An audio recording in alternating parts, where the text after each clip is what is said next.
देखते होंगे कि मुसलमानों का सिर्फ कांग्रेस ने आपके वोटों का इस्तेमाल किया है। आपको इस बात का ध्यान रखना चाहिए कि इस बार एक आपका बच्चा, एक आपका भाई, एक आपका ईमान वाला है। मैं आपसे यही बात कहूँगा, मुझे इतना ज्ञान नहीं है, लेकिन मैं एक बात आपसे जरूर कहना चाहूँगा कि जब जिहाद का टाइम आएगा तो नजीमुल्लाह कहाँ रहेगा? जिहाद के साथ में रहेगा कि बीजेपी के साथ में रहेगा? बराबर है। तो इसके लिए मैं एक ही आपसे कहना चाहूँगा कि एक ईमान वाले का साथ देना, क्योंकि इस हरामखोर ने 15 साल में जो मुमरा में वाट लगाई है, इस हरामखोर को कैसा भगाने का ये आप सबको मालूम है। मैं गाली लेके बात करता हूँ, लेकिन जो गाली है इसने जो मुमरा के साथ में हरामखोरी की है, मुमरा के कुछ लोगों को गद्दार बनाने का काम किया है इसने, इसके साथ में जो आते नहीं है उनको पैसे से खरीदता है और उनको गद्दार बनाने का काम करता है। ऐसे गद्दार को जिसने हमारे सर के ऊपर तोरण ला के रख दिया, ऐसे गद्दार को पहले भगाने का काम करो। मेरे भाइयों, मेरी बहनें, मेरी माताएं और खास करके हमारे महाराष्ट्र के मुख्यमंत्री आदरणीय एकनाथ शिंदे साहब की लाडली बहनों, त्यांच्या लाडक्या बहिणी, त्यांना माझी विनंती आहे की सर्वांनी आपल्या घरी 20 तारखेला पहिला जाऊन आपलं जे मत आहे, अपना जो वोट है, कीमती वोट है, वो कीमती वोट पहला देने का और अपनी जो निशानी है वो घड़ी है। घड़ी के बारे में कहना चाहूँगा, इससे पहले घड़ी की एक ऐड आती थी, पहले भी इस्तेमाल करो फिर विश्वास करो, लेकिन अभी पहले विश्वास करो फिर इस्तेमाल करो।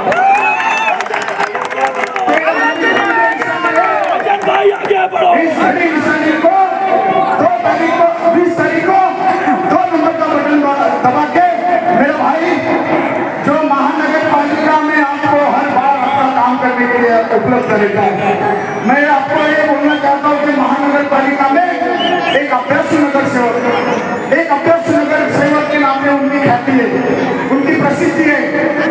भविष्य में कलवा मुमरा का आमदार एक अभ्यस्त आमदार ऐसा आपको सुनने को आएगा और आपका सर गर्व से उठा देगा, ना कि आपका आमदार करके खोले।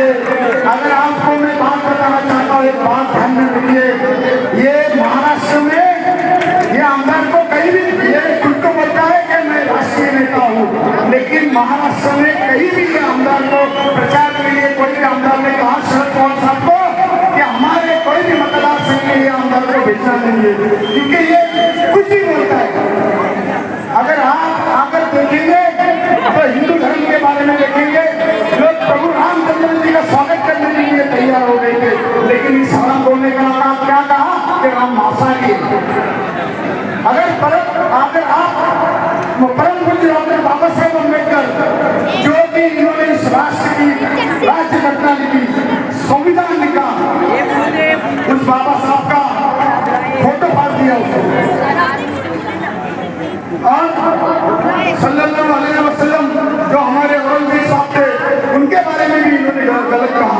तो मैं आपको एक बोलना चाहता हूँ कि किस धर्म का है, ये किस धर्म का नहीं है, ये किस जाति का नहीं है,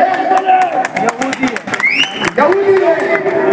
मेरे भाई बंधु भाई बेचारा इतने सालों से यहाँ पर उसकी दुकान थी, इतने सालों से वो उसको दुकान नहीं मिली, वो मेरी माता है वहाँ पर 70-80 साल की, उसको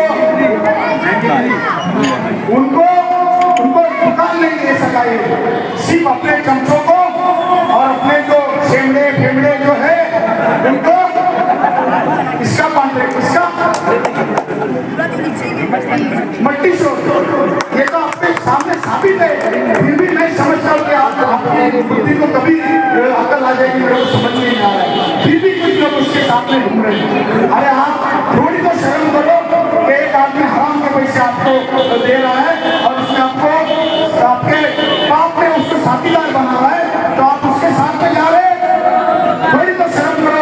ये देखो मेरा भाई, ये मेरा बड़ा भाई आरिफ करता भाई, खुद के जेब के पैसे डाल के वो आदमी ने कब्रिस्तान को मिट्टी का छान के मिट्टी डाला। अरे ऊपर वाले ने तेरे को वोट दिया है, लेकिन नियत नहीं है, नियत होनी चाहिए। आपको बताना चाहता हूँ कि इसके लिए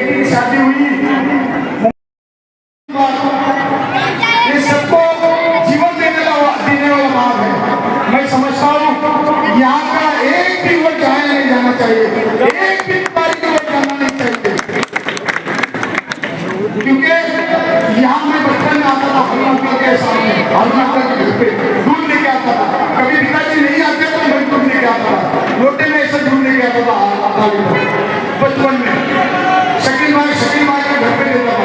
तो ये हमारे जो मुमरा कलवा की जो मुमरा कलसा की जो हमारे हिंदू मुस्लिम भाई है, एका जमने कह चुके ये सिंगल बोलने के लिए करते, लेकिन इसमें अंगार लगाने का काम इन लोग ही करते। तो भविष्य में मैं ज्यादा नहीं बोलूंगा, लेकिन आपसे फिर से एक बार ऊपर से हाथ जोड़ के विनती करता हूँ, ऊपर से हाथ जोड़ के विनती करता हूँ। जीवन माँ वाले, जीवन देने वाले लोग हैं यहाँ पर। मेरा भाई नजीमुल